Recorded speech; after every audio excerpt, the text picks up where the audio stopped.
Hello मेरे प्रिय छात्र एवं छात्राओं, चलिए आज हम आपको इसमें बताएंगे कक्षा 10वीं का ये जो है प्रश्न बैंक 2021 और 22 का है। विषय हिंदी है, कक्षा 10 है।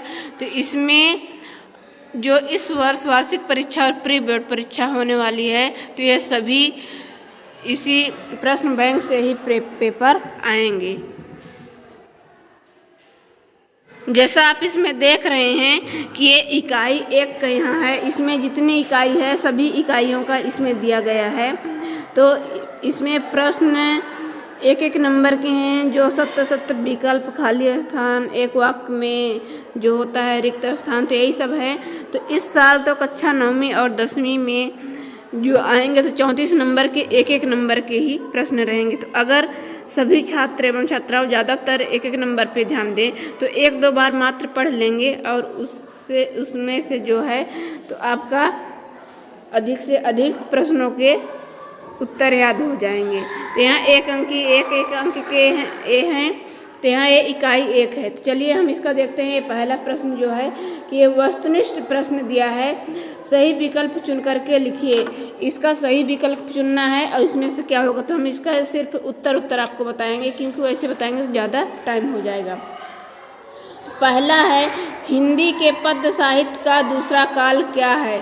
हिंदी पद्य साहित्य का दूसरा और किस नाम से जाना जाता है, तो दूसरे को भक्ति काल के नाम से जाना जाता है। फिर यहाँ आधुनिक काल का आरंभ होता है। तो आधुनिक काल का आरंभ जो है तो 1900 से अब तक का जो है तो माना गया है, और 1050 जो है आदिकाल का है, और 1375 जो भक्ति काल का है, और ये तो है ही नहीं किसी का। तो इस प्रकार से इसका सही उत्तर हो जाएगा यहाँ पे कि 1900 से अब तक का।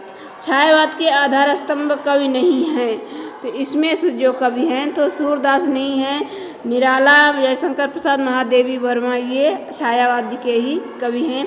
और छायावाद के आधार स्तंभ जो हैं तो निराला जी कहे जाते हैं, और जनक जो हैं तो छायावाद के जनक में जयशंकर प्रसाद हो जाएंगे इसके।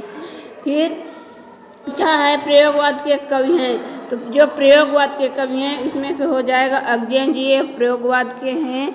और सुमित्रानंदन पंत, महादेवी वर्मा, ये छायावादी कवि हैं। तुलसीदास जो हैं तो भक्ति काल के कवि हैं इसमें से। तो ये यहाँ पे हो गया। अब यहाँ ये और देखिए कि नई कविता के कवि हैं। तो नई कविता के जो कवि हैं इसमें से हो जाएगा नई कविता कवि में रघुवीर सहाय नई कविता के कवि हैं। महादेवी वर्मा, सुमित्रानंदन पंत, निराला, ये जितने ये सब छायावादी कवि हैं। फिर भक्ति काल की समय सीमा कब से कब तक मानी गई। भक्ति काल की समय सीमा जो है तो 1375 से लेकर के संवत 1700 तक की भक्ति काल की सीमा मानी गई है। 1900 अब तक की जो है तो आधुनिक काल की समय सीमा मानी गई है। अब संवत 1050 से 1375 तक ये आदिकाल की हो जाएगी। अब ये 1375 से 1900 तक ये रीतकाल की हो जाएगी। इस प्रकार से इसमें चारों काल का इसमें काल विभाजन भी साथ में हो गया, जो गद्य साहित्य का काल विभाजन है। तो आत्मा में दिया गया है कि प्रयोगवाद का आरंभ माना जाता है। प्रयोगवाद का जो आरंभ है तो सन 1943 से माना जाता है। और प्रथम तार सप्तक के से माना जाता है। इसके जो है तो अगजेन जो हैं तो इनके जन्मदाता हैं प्रयोगवाद के। फिर नंदनंदन का प्रयोग किया गया है। तो नंदनंदन का जो प्रयोग है तो कृष्ण के लिए यहाँ पे किया गया है। गोपियों को ज्ञान व योग की बातें लगती हैं। तो कैसी लगती हैं, जब गोपियों को ज्ञान की बातें कड़वी ककड़ी के समान। उन्होंने श्री कृष्ण की तुलना की है। तो गोपियों ने श्री कृष्ण की तुलना किससे की है, तो यहाँ पे हो जाएगा इसका कि हारिल की लकड़ी से उनकी तुलना किया गया है। फिर अगला है हमारा यहाँ पे प्रश्न 11 है, ये 11 हो जाएगा कि व्याधि शब्द का अर्थ है। तो यहाँ व्याधि शब्द के अर्थ से है कि रोग, इसका हो जाएगा व्याधि का अर्थ होता है रोग। सूर्य के पद की में भाषा है। सूर्य के पद में जो भाषा है तो यहाँ पे हो जाएगी ब्रज भाषा सुर के पद में है। मर्यादा ना लही के माध्यम से मर्यादा की बात कही गई है, तो यहाँ पे हो जाएगा जो प्रेम बंधन की बात यहाँ पे कही गई है। 14 का है सूरदास के गुरु थे, तो सूरदास के यहाँ पे जो गुरु हैं तो सूरदास के गुरु हो जाएंगे वल्लभाचार्य जो हैं, तो सूरदास के यहाँ पे गुरु हैं। अब 15 यहाँ पे हो जाएगा 15वां सूर के आराध्य हैं, तो सूर के जो आराध्य हैं तो श्री कृष्ण जो हैं तो उनके आराध्य हैं। तुलसी के आराध्य श्री राम हैं। फिर पुरैन पात का अर्थ है, पुरैन पात का अर्थ से है यहाँ पे कमल का पत्ता, इसका हो जाएगा।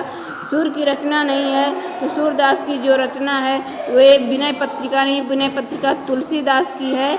बका साहित्य लहरी, सूर सागर, सूर सारावली, ये सारी रचनाएं सूरदास की ही हैं। फिर 18 है परशुराम को व्यंग भरे उत्तर दिए, तो परशुराम को व्यंग भरे उत्तर किसने दिए थे, तो जो लक्ष्मण हैं, लक्ष्मण ने उनको उत्तर व्यंग भरे दिए थे, लक्ष्मण ही बोले थे उनको। फिर यहाँ 19वां हो जाएगा हमारा कि शिव धनुष के टूटने पर क्रोधित हो उठे।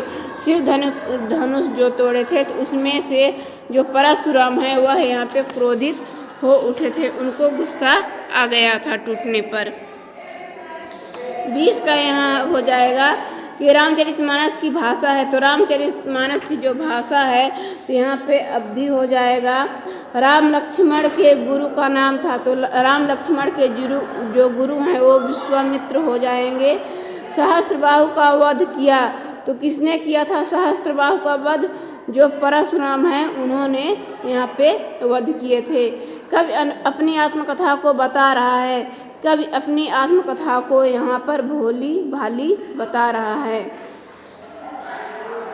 और फिर अगला देखते हैं हम यहाँ पे जो प्रश्न अगला 24 है हमारा कि थके पथिक की पंथा में अलंकार है, तो इसमें कौन सी अलंकार है, यहाँ पे हो जाएगा अनुप्रास अलंकार। यहाँ देखिए जैसे था, ये था यहाँ, थी यहाँ और था यहाँ, तो जिस में एक ही शब्द एक ही अक्षर की बार बार पुनरावृत्ति होती है वहाँ पे अनुप्रास अलंकार होता है। तो यहाँ पे देखिए था हो गया, यहाँ पे था, यहाँ पे था, तो ये एक ही शब्द की एक ही अक्षर की यहाँ पे बार बार आवृत्ति हुई है, इसलिए यहाँ पे अनुप्रास अलंकार हो जाएगा।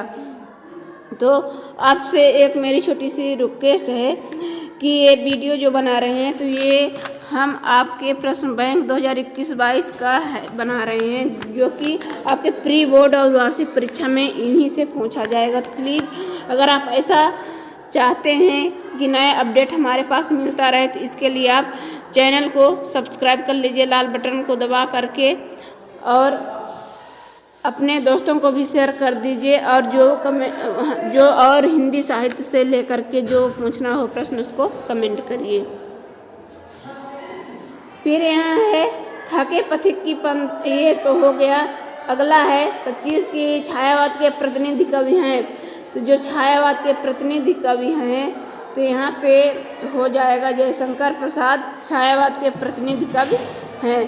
प्रसाद जी को कामायनी पर पारितोषिक मिला, कौन सा यहाँ पे मिला था, तो यहाँ पे मंगला पारितोषिक हो जाएगा। फिर जयशंकर प्रसाद का संग्रह नहीं है, तो जयशंकर प्रसाद का यहाँ पे संघर्ष, साये में धूप ये नहीं है, बका इंद्रजाल, आकाश दीप, अवांधी, ये सब जितने हैं तो जयशंकर प्रसाद के ही द्वारा लिखे गए रचनाएं हैं।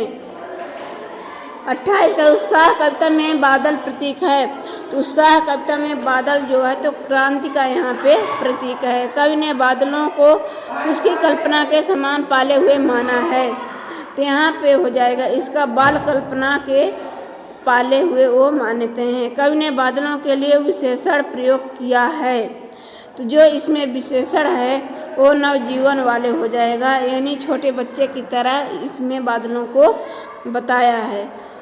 फिर यहाँ हो जाएगा 31 का कि कई बादलों से बरसने का आह्वान कर रहा है, तो आकाश को घेर कर बरसने के लिए यहाँ पे आह्वान किया जा रहा है। फिर यहाँ पे हो जाएगा ये 32 का हो जाएगा कवि ने तृप्त धरा के माध्यम से संकेत किया है। किसको संकेत किया है? तो यहाँ जन सामान्य की पीड़ा को उन्होंने बताने का यहाँ प्रयास किए हैं। प्रश्न हमारा अगला है, यहाँ 33 है कि नाश और निर्माण के रचनाकार कौन है? तो जो नाश और निर्माण के रचनाकार और गिरिजा कुमार माथुर हो जाएंगे। गिरिजा कुमार माथुर के अनुसार प्रभुता का शरण बिंब है, तो ये हो जाएगा मृग तृष्णा। जिस प्रकार से मृग हिरण के यानी हृदय में ही मृग रहता है, लेकिन वह भटकता रहता है। नई कविता के समर्थ कवि हैं, जो नई कविता के हैं तो गिरिजा कुमार माथुर हो जाएंगे। निराला, प्रसाद पंत, ये सब छायावादी कवि हैं। लड़की जैसी दिखाई मत देना से माँ का क्या आशय है? तो यहाँ से माँ का आशय कहने का है कि दुर्बलता को ताकत बनने के लिए, यानी अपनी दुर्बलता या कमजोरी को कभी भी तुम हार मत मानना। प्रश्न 37 है, सूरत निरत काव्य संग्रह के कवि हैं। तो जो यहाँ पे सूरत निरत के काव्य के ऋतुराज जी इसके लेखक हैं। कन्यादान कविता में नारी के किस भाव की अभिव्यक्ति की गई है? तो यहाँ पे उसके जो जाएगा संवेदनशीलता की यहाँ पे व्यक्ति किया गया, भाव की अभिव्यक्ति किया गया है। अब यहाँ पे हमारा आता है रिक्त प्रश्न दूसरा है, रिक्त स्थानों में सही शब्द चुन करके लिखना है। यहाँ पे दो इसमें सभी में दिया गया है विकल्प। अब इसमें से जो सही होगा हमको मात्र उसी को देख करके यहाँ पे लिखना है। तो जैसे यहाँ फिर हम पहला देख लेते हैं, दूसरे का पहला कि सूर की भक्ति कैसी है? तो सूर की भक्ति जो है तो साख्य भाव की है, यानी कि सखा भाव की है। अगर तुलसीदास की भक्ति पूछता तब वह है दास भाव की हो जाती, लेकिन यहाँ पे सूरदास पूछा इसलिए यह साख्य भाव की है। सूरदास कैसे थे? तो जन्म से ही अंधे थे, यहाँ जो हो जाएगा जन्मांध। गोपियाँ उद्धव को क्या मानती हैं? तो यहाँ पे वो बड़भागी मानती हैं। गोपियों के लिए श्री कृष्ण हारिल की लकड़ी की तरह वो हैं, हरि हैं। तो यहाँ हो जाएगा राजनीति पढ़ी आए। इसका सूरदास का निधन कहाँ हुआ था? तो सूरदास का जो निधन है तो परसौली जिला में हुआ था। गोपियों ने मधुर संबोधन किसके लिए किया है? तो यहाँ पे उन्होंने कृष्ण के लिए मधुर संबोधन किए हैं। सूरदास जी मुख्यतः है यहाँ पे वात्सल रस के जो हैं तो कवि हैं, और योग संदेश लेकर के उद्धव जो है तो मथुरा से यहाँ हो जाएगा ब्रज धाम आए। अछूत टूट रघुपति नहीं दोषु कथन, ये जो है तो यहाँ पे लक्ष्मण जी का है। फिर अगला हमारा यहाँ पे हो जाएगा ये खाली स्थान की परशुराम स्वभाव से कैसे थे? तो परशुराम जो है स्वभाव से यहाँ पे ये क्रोधी थे, क्रोधी हो जाएगा। रघुकुल में देवता ब्राह्मण ईश्वर भक्ति, और जो यहाँ है कि गाय का वध नहीं किया जाता था, क्योंकि गाय को उन्होंने गौ माता मानते थे। फिर यहाँ पे हो जाएगा यहाँ पे कायर हो जाएगा। कायर व्यक्ति अपनी प्रशंसा स्वयं ही करते हैं, जो कायर व्यक्ति होते हैं। परशुराम के यहाँ पे गुरु कौन है? तो यहाँ पे जो हो जाएंगे उनके गुरु भगवान शिव उनके गुरु हैं। कवि के सरल स्वभाव के कारण यहाँ पे जो है तो मित्रों ने धोखा दिया है। लिंगन के में आते आते ते यहाँ हो जाएगा इसका कि मुसक्किया जो भाग गया, मुसक्किया हो जाएगा। निराला ने बादलों से क्या बरसने का आग्रह यहाँ पे कर रहे हैं। निराला ने बादलों को किसके समान देखा है? तो यहाँ हो जाएगा केशों के समान सुंदर बताया है। उत्साह कविता की भाषा जो है तो यहाँ पे संस्कृत निष्ठ खड़ी बोली है। निराला की अधिकांश रचनाएं कैसी हैं? तो निराला की अधिकांश रचनाएं जो हैं तो मुक्तक छंद में यहाँ पे मिलती हैं, तो इसका मुक्तक हो जाएगा। यहाँ 21 है कि दुविधा हत, साहस का शाब्दिक अर्थ हो जाएगा साहस होते हुए दुविधाग्रस्त रहना। 22 का है हर चंद्रिका में छिपी एक रात, जो है वो कृष्णा के समान होती है। कविता छाया मत छूना में अतीत की स्मृतियों को भूल वर्तमान का सामना कर, तो यहाँ हो जाएगा भविष्य का वर्णन करने का संदेश दिया गया है। छाया मत छूना कविता में तो यहाँ पे हो जाएगा रोमानी भावबोध की अभिव्यक्ति देखी जा सकती है। फिर यहाँ पे हो जाएगा आग, रोटियां सेकने के लिए, जलने के लिए नहीं, तो इसका आग हो जाएगा।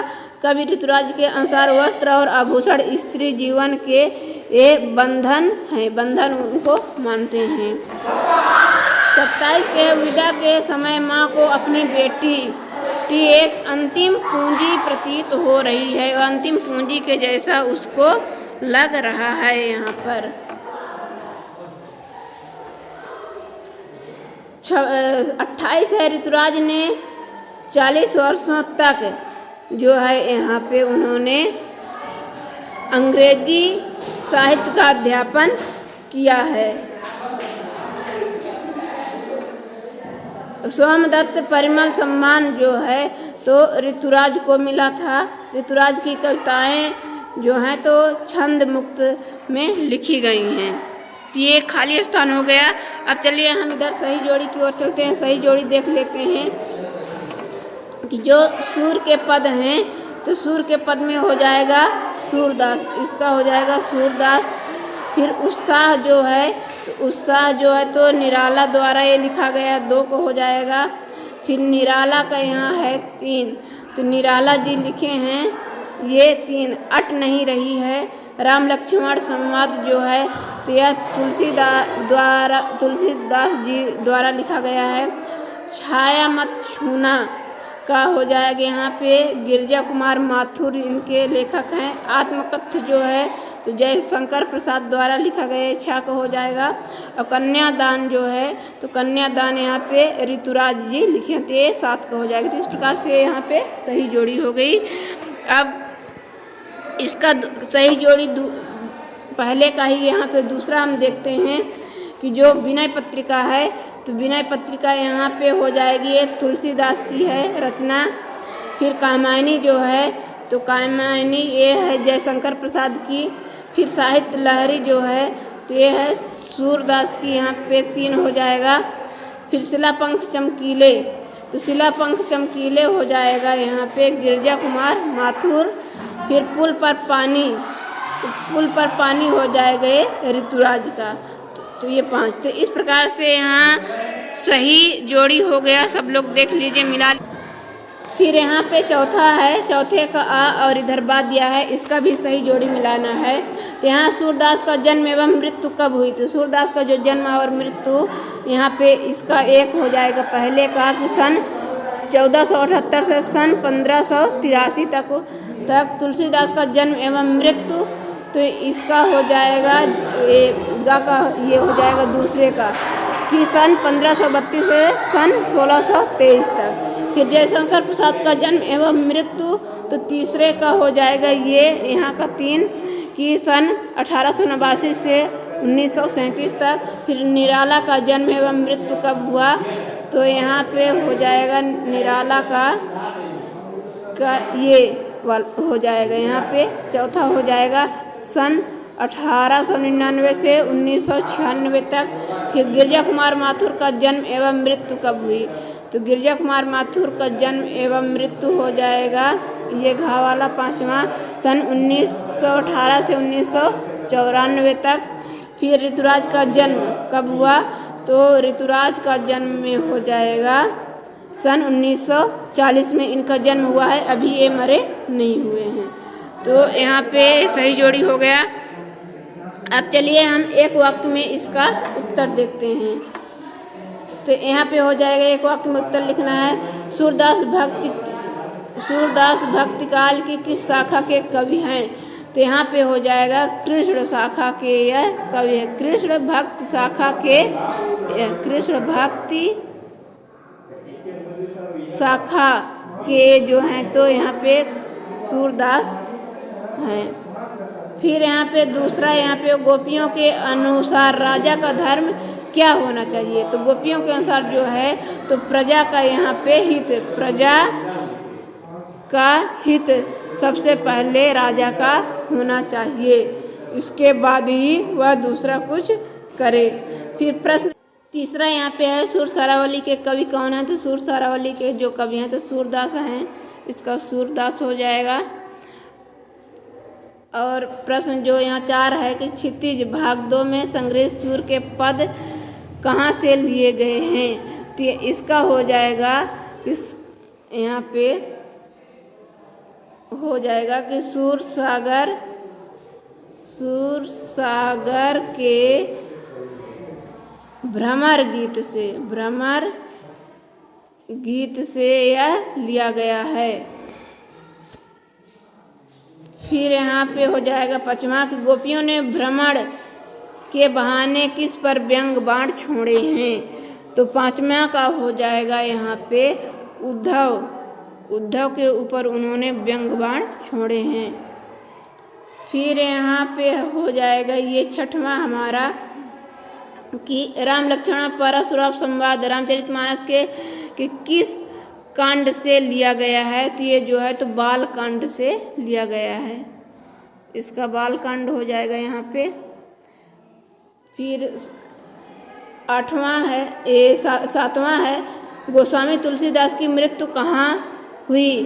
तो इनकी जो मृत्यु हुई थी तो काशी में हुई थी, काशी हो जाएगा। सूरदास जी वो तुलसीदास की मृत्यु काशी में हुई थी।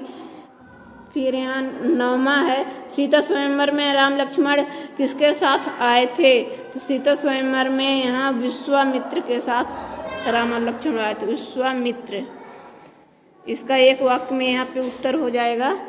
और यहाँ पे 9वां है कि बालक बोध बधाओ नहीं तोहि में कौन सा अलंकार है।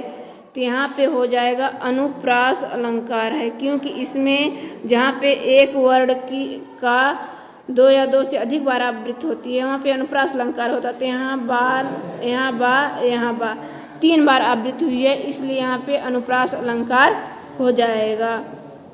फिर 10वां का है उंगली दिखाने से कौन मुरझा जाता है। तो उंगली दिखाने से जो होता है तो कोहड़ा का जो फूल होता है, फूल या कुम्हड़े का फूल जो होता है वह मुरझा जाता है उंगली दिखाने से। फिर 11 के है कि कवि प्रसाद जी अपने किस स्वभाव को दोष नहीं देना चाहते हैं। तो यहाँ वो अपने सरल स्वभाव का जो है स्वभाव को दोष नहीं देना चाहते हैं। 12 का है कि मुरझाकर गिर रही पत्तियां किसका प्रतीक है। तो यहाँ पे इसका हो जाएगा निराशा का प्रतीक ये माना गया है। फिर 13 का है आत्मकथ कविता में किस पक्ष की अभिव्यक्ति हुई है। तो आत्मकथ जो कविता है इसमें जीवन के यथार्थ का जो इसमें वर्णन किया गया है। इसका हो जाएगा कि जीवन के यथार्थ का यानी कि सच्चाई का जो है इसमें वर्णन किया गया है, ये 13 वाले में। अगला हमारा यहाँ है 14 है प्रेयसी के कपोलों की लालिमा की तुलना किससे की गई है। तो इसकी तुलना यहाँ पे उषा काल की अरुणिमा से किया गई है। उषा काल की अरुणिमा से यहाँ पे तुलना किया गया है। फिर यहाँ पे हो जाएगा ये 15 का हो जाएगा प्रसाद जी के आलिंगन में आते आते क्या भाग गया। तो प्रसाद जी के आलिंगन में आते आते यहाँ पे जो है तो सुख उनका भाग जाता है। 16 के बादल के हृदय में कौन छुपा है। तो बादल के हृदय में यहाँ विद्युत जो है, विद्युत यानी बिजली वहाँ पे छिपी हुई है, इसका बिजली हो जाएगा। फिर यहाँ पे है कि विश्व के सकल जन कैसे हो रहे हैं? तो जो विश्व के पूरे सकल जन हैं तो गर्मी से यहाँ पे व्याकुल हो रहे हैं। गर्मी से व्याकुल सभी विश्व के लोग यहाँ पे हो रहे हैं। फिर यहाँ पे है घेर घेर घोर गगन में कौन सा अलंकार है? तो जैसा हम यहाँ पे पहले बताया कि यहाँ पे घे, यहाँ पे घे, यहाँ पे घोर, जिसमें बार बार एक ही अक्षर की आवृत्ति होती है वहाँ पे अनुप्रास अलंकार होता है। तो इसमें भी अनुप्रास हो जाएगा। फिर बादल किस दिशा से आते हैं? तो बादल जो है तो अज्ञात दिशा से आते हैं। इनकी कोई दिशा ज्ञात नहीं होती है कि कब किधर से आ जाएं, उनको कोई भी नहीं जानता है। 20 का तृप्त धरा का सांकेतिक अर्थ क्या है? तो तृप्त धरा से सांकेतिक अर्थ इसका हो जाएगा कि सांसारिक दुखों से पीड़ित जो पृथ्वी है, यानी सांसारिक दुखों से पीड़ित पृथ्वी इसका यहाँ पे हो जाएगा। फिर यहाँ पे है यामिनी का शाब्दिक अर्थ क्या है? तो यामिनी का शाब्दिक अर्थ होता है कि चांदों भरी रात, यानी कि चांदनी रात, चांदों भरी रात, जिसको कि हम चांदनी रात भी कहते हैं। फिर गिरिजा कुमार माथुर के एक काव्य संग्रह का यहाँ पे नाम लिखना है। तो इनका यहाँ पे गिरिजा कुमार माथुर का हो जाएगा काव्य संग्रह नाश और निर्माण जो है। तो यहाँ पे नाश और निर्माण जो है तो इनका काव्य संग्रह हो जाएगा। और भी हैं जैसे कि धूप के धान, शिला पंख चमकीले, ये सब उन्हीं के हैं।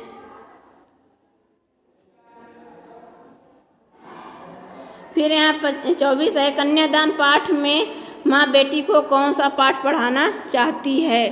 तो इसमें हो जाएगा जीवन का यथार्थ जो है, यथार्थ का यहाँ पे वो पाठ पढ़ाना चाहती है अपनी लड़की को। 25 का पाठिका किसे कहा गया है? तो पाठिका जो है तो इसमें लड़की को ही कहा गया है, क्योंकि वही पाठ पढ़ाएगी। माँ पुत्री को किस तरह रहने को यहाँ पे कह रही है? तो यहाँ पे वह कह रही है कि सचेत और सजग रहने के लिए यहाँ पे माँ कह रही है, सचेत और सजग रहने के लिए, यानी तुम होशियार रहना और किसी भी प्रकार के फंदे में मत पड़ना। फिर स्त्री के बंधन कौन से हैं? तो जो स्त्री जीवन को जो बंधन है वह वस्त्र और आभूषण है। वस्त्र और आभूषण को माना जाता है। आभूषण को माना गया है क्योंकि यही सब हैं जो कि स्त्रियों को बंधन में कर देते हैं। फिर कवि ऋतुराज ने धुंधले प्रकाश की पीठिका किसे कहा है? तो उन्होंने बेटी को यहाँ धुंधले प्रकाश की पीठिका कहा है, क्योंकि एक बेटी ही है जो कि वह सच्चाई को नहीं समझ पा रही है। फिर प्रश्न 5 है कि सत्य असत्य लिखिए। तो इसमें सत्य असत्य में हो जाएगा यहाँ पे गोपियाँ कृष्ण द्वारा चुराए गए अपने मन को वापस मांग रही हैं, तो ये सत्य हो जाएगा। अच्छे लोग परहित के लिए दौड़े चले आते हैं, तो ये भी सत्य हो जाएगा क्योंकि अच्छे लोग हमेशा साथ देते हैं। उद्धव का संदेश गोपियों को गुड़ की तरह मीठा लग रहा है, तो ये असत्य है क्योंकि उनको कड़वी ककड़ी के जैसे वह कड़वा लग रहा है। योग संदेश सुनकर गोपियों की विरह अग्नि बढ़ रही है, तो ये सत्य हो जाएगा कि विरह अग्नि बढ़ रही है। राजा का धर्म है कि प्रजा को ना सताए, तो ये भी हमारा यहाँ पे सत्य है। तो इस प्रकार से यहाँ पे सत्य और असत्य का इधर चल रहा है।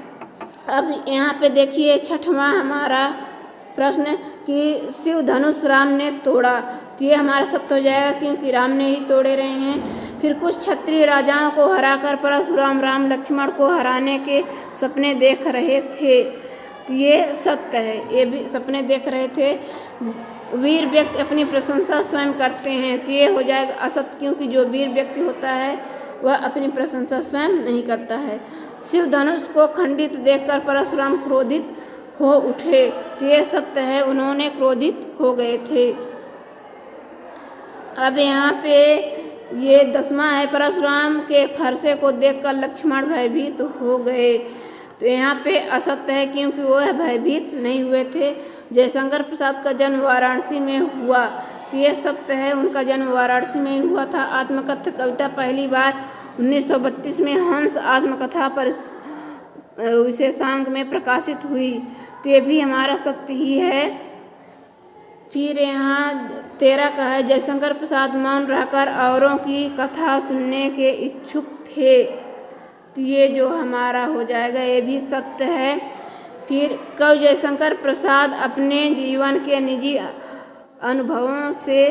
अनुभवों को सबसे बांटना चाहते थे, तो ये असत्य है, वो अपना जीवन के बारे में किसी को नहीं बांटना चाहते थे। कवि प्रसाद ने अपने मन को भंवरे का रूप दिया, तो इसका जो है तो यहाँ पे सत्य हो जाएगा। अट नहीं रही कविता फागुन की मादकता को प्रकट करती है, तो ये हमारा सत्य हो जाएगा, फागुन के ही महीने का इसमें दर्शाया गया है। फिर 17 का है, छायावादी कवियों में निराशा ने सबसे पहले मुक्तक छंद का प्रयोग किया है, तो ये सत्य है, क्योंकि उन्होंने किए थे शुरुआत। निराला पूंजीवाद के समर्थक तथा पोषक थे। तो जो 18 है तो ये असत्य है, क्योंकि ये नहीं थे। 19 का है, निराला को आधुनिक कवि भी कहा जाता है, तो निराला को ये सत्य हो जाएगा। निराला प्रगतिवादी कवि हैं, तो ये भी सत्य है, प्रगतिवादी भी योग कवि हैं। फिर इसके बाद यहाँ पे आता है कि गिरिजा कुमार माथुर प्रयोगवादी कवि थे।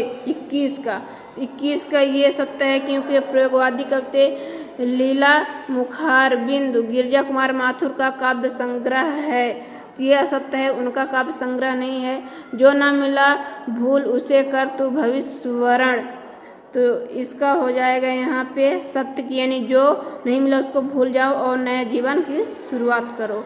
गिरिजा कुमार माथुर का जन्म दिल्ली में हुआ, ये असत्य है। गिरिजा कुमार माथुर की प्रारंभिक शिक्षा झांसी उत्तर प्रदेश में हुई थी, तो ये सत्य हो जाएगा। छाया मत छूना गिरिजा कुमार माथुर पाठ की कविता है, तो ये सत्य है। 27 का है यहाँ पे कि चांदनी रात के बाद अंधेरी रात आती है, तो ये सही सत्य है। गिरिजा कुमार माथुर का निधन 1994 में हुआ, ये भी सत्य है।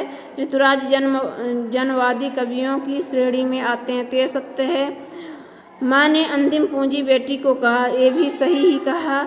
माँ ने कहा लड़की होना पर लड़की जैसे दिखाई मत देना, तो ये भी हमारा सत्य हो जाएगा। तो इस प्रकार से इसमें जो इकाई 1 का है कक्षा 10वीं प्रश्न बैंक का, इसमें सारे 1-1 नंबर के प्रश्न हो गए और उसके उत्तर जितने हैं। तो हम आशा करते हैं कि आपको यह वीडियो पसंद आएगी, तो प्लीज़ आप चैनल को लाल बटन दबा के सब्सक्राइब कर लीजिए, ताकि जब भी हम नया वीडियो डालें तो सबसे पहले आप तक पहुंचे और उसका अच्छे से भरपूर आनंद ले सकें और वार्षिक परीक्षा की तैयारी कर सकें। तो अब वीडियो को यहीं रखते हैं, फिर मिलेंगे अगले वीडियो में, तब तक के लिए नमस्कार।